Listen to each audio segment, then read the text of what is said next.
Hi friends, இன்னைக்கு நம்ம பார்க்க போகிறதும் இந்த கோயிலுக்கு சின்ன பிள்ளைங்க வரும்போது, சின்ன பிள்ளைங்க இல்லை, ஐடி படிக்கிற பசங்க வரும்போது நடக்கிற இன்சிடென்ட்ஸை பற்றி தான் சொல்ல போகிறேன். போன வாரம் ஒரு ராமர் கோயில் பக்கம் போயிருந்தேன். அங்கே பார்த்தீங்கன்னா அது திருப்பணி நடந்துக்கிட்டு இருக்கு.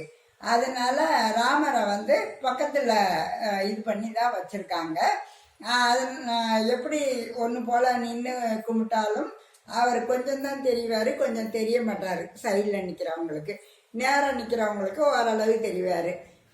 எல்லாரும் ஓரளவு சைடில் தான் நின்று கும்பிட்டுட்டு இருந்தோம்.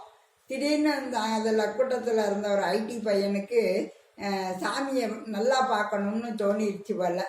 அதனால நடுவில் பார்த்திங்கன்னா ஒரு சின்ன மேடை மாதிரி இருந்துச்சு. அதுக்காக சாமியை அங்கே கொண்டாந்து வைக்கிறதோ எதுவுமே செய்கிறதில்ல. சும்மா நேரம் அந்த மேடை சும்மா தான் கிடக்கும். யாருனாலும் அது மேலே போய் தான் சாமி கும்பிட்டுட்டு போவாங்க. அப்போ பார்த்தீங்கன்னா இவன் ஒரு படி தான் அப்படி ஏறி இப்படி பார்த்தான் சாமியை.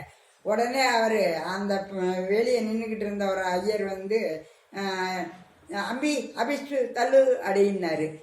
இதில் பார்த்தீங்கன்னா ரொம்ப தமாசுனா, அந்த பையன் அம்பின்னாரா இல்லையா, அவனும் ஐயங்கார் பையன்தான். ஆக மொத்தம் அவங்க அதாவது இப்போ இந்த பெரியவங்களாக இருக்கிற ஐயங்கார்கள் ஐயர்கள் இவங்களுக்கு இந்த சின்ன பிள்ளைங்களை எப்படி கொண்டு போகிறதுன்னு தெரில.